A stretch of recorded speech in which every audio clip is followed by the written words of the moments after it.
It is so good to have you here. I'm so glad you are joining us today. Welcome, Heather, for joining us on our behind the scenes of Being Brave, hashtag celebrating 1 million women and their courage. And with your story, it is so good to have you here. Hello. Hi, thank you so much, Karen. It's been such an honor to be on this journey. You know, it is so wonderful to be on a journey with other women who are opening up about their stories, what it looks like to be brave, and yours is the hero within, and what that looks like. And so I'm going to, first of all, before we get started, so the ladies who are joining us today who don't know who I am and what we're all about, I am Karen Ray. I am the host of Fave Lifestyles and the founder here. And we are on a mission to hashtag celebrate 1 million women. And this has been on my heart for some time to share women's stories because I know how powerful it is to be able to connect through those emotional experiences that maybe we have all gone through. We may have different players in the story, but we have those experiences, those emotions that we go through the story and we, overcome. We tap into our grit, our resilience, all those things. And it is just such an honor to share the stories like Heather's with all of you. But let me tell you first a little bit about Heather. She is the founder of Mindful Business Evolution, dedicated to empowering women through social media strategies, creativity, and mindset shifts. A mom, an artist, and an entrepreneur, Heather brings personal experience and professional expertise to help others thrive in business and life. When she's not working, she enjoys being crafty and spending time with her dog, Athena, a sweet jug, Jack Russell Pug. Okay. Mhm. Heather's creative spirit and passion for community building shines through her work, inspiring others to unlock their potential and pursue their goals with confidence and clarity. And oh my goodness, I have never heard of a Jack Russell Pug. Oh, she's so fun because she's the best of both because she's a 50-50 mix. She was an oopsie dog, the Okay.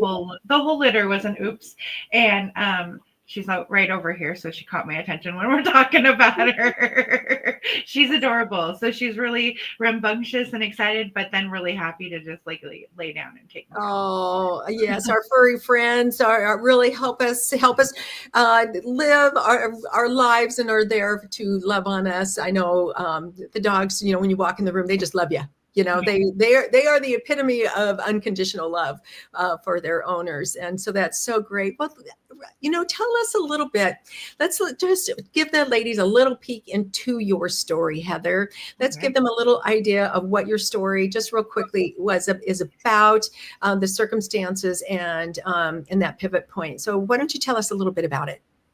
I chose to write about because we talk about in Fave writing about a story that we've gone all the way through, right? So Yeah. that we can have the lessons and so that we're all still working on things, but I chose to really what I've been working on healing from in my life, which is um, when my second husband had a mental breakdown and Mhm. left. And it ended up with my son and I being homeless. So we went from a family of 5 to 6 to just my son and I. And praying my sister was ready to leap out on her own. She was of age, but I wasn't hoping to throw her out to the wolves, but it was, a really hard time in life, and I had to choose to show up every day and take something that I could do every day. Um, I I keep holding on to 1%, but I know that wasn't what it was at the time. It was just something new every day to learn. And, but today, now I am like 1%. What's something I can do that will make a 1% change in my life for better every day? Wow. Wow. And your story, so I was reading it. I mean, so ladies, sometimes you need to have a box of tissues close by. I will tell you that because it really touched my heart, I have to say. And I've read your story, Heather, was probably the fifth or sixth time I've read your story. And each time that I read it, I get something else out of it. So yes, not only were you, you have a husband who left, you're out on your own with your son, you're homeless, you have no place to go, you looking for a job, looking how to live, how to support your young son. And so if there's ladies out there, we need our little signs that I relate. If you've ever been through a really tough situation like that, knowing what to grasp onto, knowing what your next, you're in survival mode at that point. So Yes. I mean, and additionally, I had a ongoing illness that I've been battling for a long time. So I have multiple abdominal hernias. I have a relapse currently. But at the time, it was super out of control. So my health was really not helpful. So I'm sure you can relate to that, like just being a thing on its own, right? Like, right. yeah. Right. So what do you feel like was your pivot moment that put you on a new trajectory and a new direction of starting to become your own hero? The weirdest thing, this person came up to me. I was working at Walmart because we're doing the jobs we can get at the moment. My body was not happy, but I had that smile on my face. We're gonna have a good day. Yeah. They put me on greeting that day at Walmart, and this person walked in and he was like, "Hey, he starts talking to me. It's like, this isn't where you should be." Like, you could tell he was just like, you need some tools. Like, and I got some tools for you. It was what, basically the conversation ended up being. And I look back at it and I'm like, I actually met this stranger, and I've never been good at dating. So like going and meeting people in public I don't know is not usually something I do. Mm-hmm. So taking that leap and going to the coffee shop and meeting him, and then he brought a friend with, and meeting these two gentlemen was kind of a little overwhelming. But they really talked with me, and they talked about they brought the book, The Compound Effect. Have you ever read The Compound Effect? I haven't, no. Oh, so good. So one of the opening stories in that book is that there's two brothers, and one of them like takes a penny a day, and one of them takes $1 million day one. And if you take a penny a day and then you compound that every day, and that's about how change in your life can work. So that really showed me that if I just make changes and I compound those changes, there's going to be change, right? Yeah. So it's such a pivotal book and moment. And yeah, really cool. Wow. So you started taking steps to change your life. I mean, that in itself is a pivotal moment, is to make that decision like, hey, this is not where I want to be, because it continues to be. And I think you talk a little bit about that in your story too, about that cycle. How can we change the cycle of what has been versus what is, and looking to it, creating. And the other thing that you've really mentioned too is creating your own dream and not letting somebody else decide for you. Yes. When we make that decision and decide, we own it in such a powerful way. And it's super blessing to you and your family, those around you, like when you're not trying to fit into the made up dream. Yeah. So as you were, as you heard the call to write a story, because this is you have worked so hard to get through this story. You're on the other side.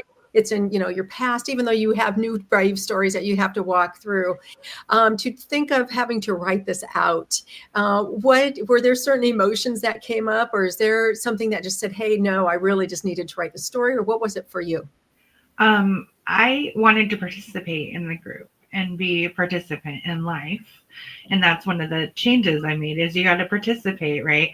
So I actually opened it up and I wrote it out, and I got most of the way through because it was a lot. to take on, like going into my story and really thinking about it, and I hadn't delved into, so hoping that I was as healed as I thought I was, right? Yeah. Like and really thinking about it and going through it.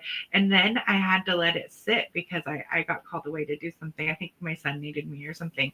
And I came back to it the next day and I almost prayed that it would go away. I was like, oh, please don't work. And then I finished at the last, and it worked. And I was like, oh, I did it. I did the thing. Oh, it was meant to be It was because absolutely, it was just, yeah. So yeah. it was hard. There are other women out there that are probably going, you know what, I need to become my own hero. Maybe they've either been codependent on somebody else to be their hero, or they have strong people in their lives. Maybe there's some narcissists that are stepping in and forcing their way to be the hero. But not taking that away from our us, or we're not stepping into it. But maybe this is maybe a call to be your hero. And what does that look like for them? So what did that look like for you to start being your own hero? What were some of the action steps that you had to take for you? Well, making sure I had a place to live. Absolutely. Right. And a lot of that is getting a lot of no's. And I thought that maybe I would be an insurance agent.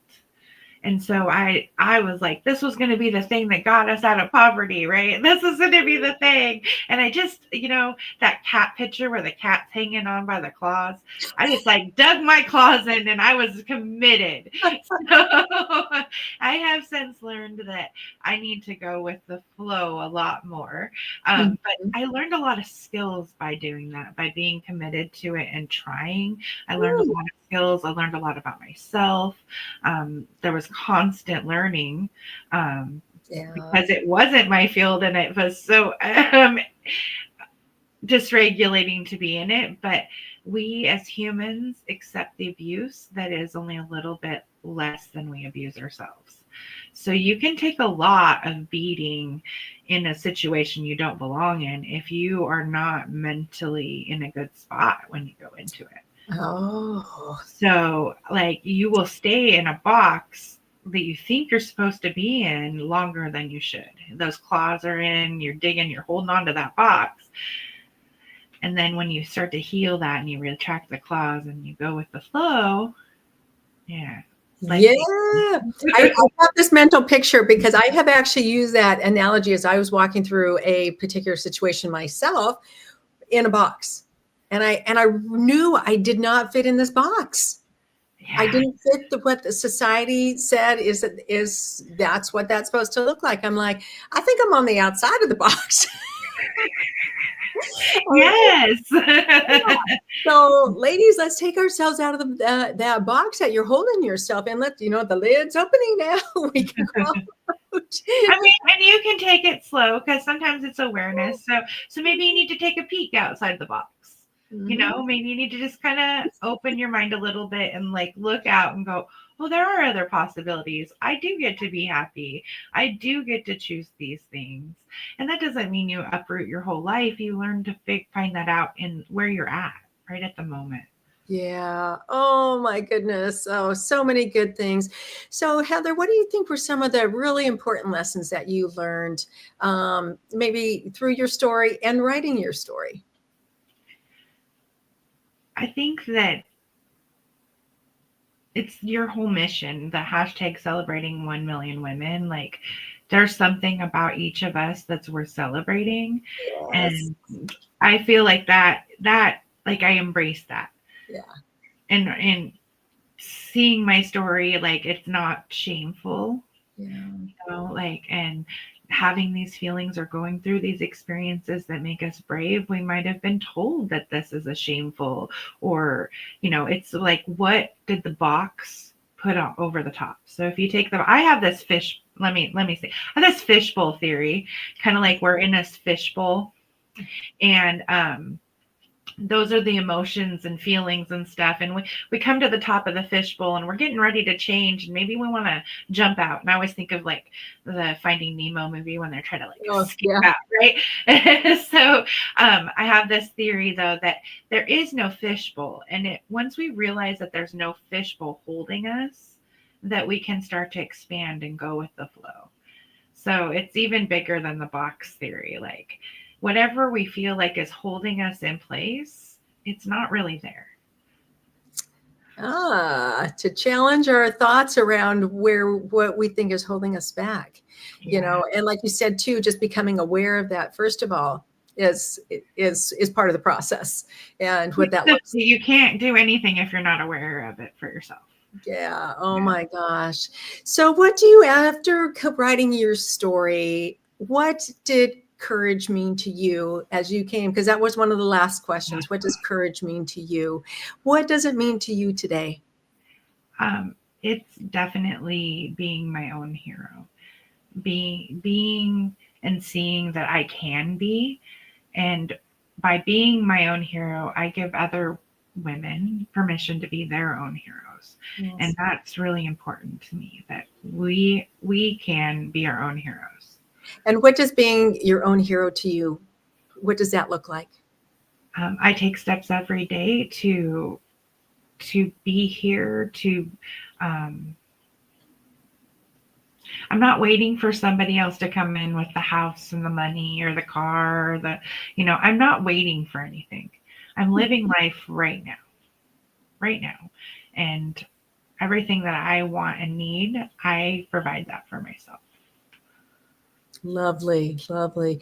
So as we close out, what would you like to leave the ladies with? Some type of inspiration so they can take their next best step in their brave story? Oh, goodness. Anything come to mind? Can be your own hero. Like just 1% difference every day. Like it doesn't have to be this big, huge, daunting task. Yeah. And one of the things that you wrote and it says, I had to keep taking steps to become my hero. And the key there is taking steps. I had to keep taking steps like which you were talking about. I had to keep stepping into myself to show up every day, showing up for you. And I think that is one of the things that really touched my heart, because it relates to my story as well, is showing up for ourselves. And what does that look like? It may not look like what other people think. And one of the other real points that you made too is that you get to decide what your dream is going to be and nobody else. Yes. And that right there is showing up as your own hero. Yes. I love it. Yeah. So beautiful. I am so thrilled to share your story in the upcoming book. And it's going to be available throughout bookstores across the U.S. and on Amazon. And so, ladies, if you need a little, like a week out, like we're so when ladies are watching this, yes, because it's the official launch date is December of 2024. And so if you are listening to this later than that, it'll be up there already. And you're anticipating a #1 book because the stories are so powerful. So they will touch your heart. Like I said, you might want to have a box of tissues, because this is what I found myself, is that there's, we read through the circumstances, the pivot point, that moment that we had to just really dig deep into ourselves to become our hero, or whatever that looks like for each of us. But then I find myself like cheering you on, because then we go into what are those lessons, and this is what we did. And sometimes it was just a one step, getting up every day, washing your hair, or whatever that looks like. Or maybe it was making a decision or learning more about ourselves, whatever it is in that story. But I found that I was rooting for everybody. And then what really touched my heart was when, like with you too, is when you said what courage means to you, what that bravery really looked like as you kind of reflected on your story. And that's what really has touched my heart. And so I thank you for sharing your story, sharing from your heart, and coming and chatting with us today. So thank you, Heather. Thank you for having me, Karen. It's been a wonderful experience. Yeah, so ladies, you can also share your story of being brave at favelifestyles.app.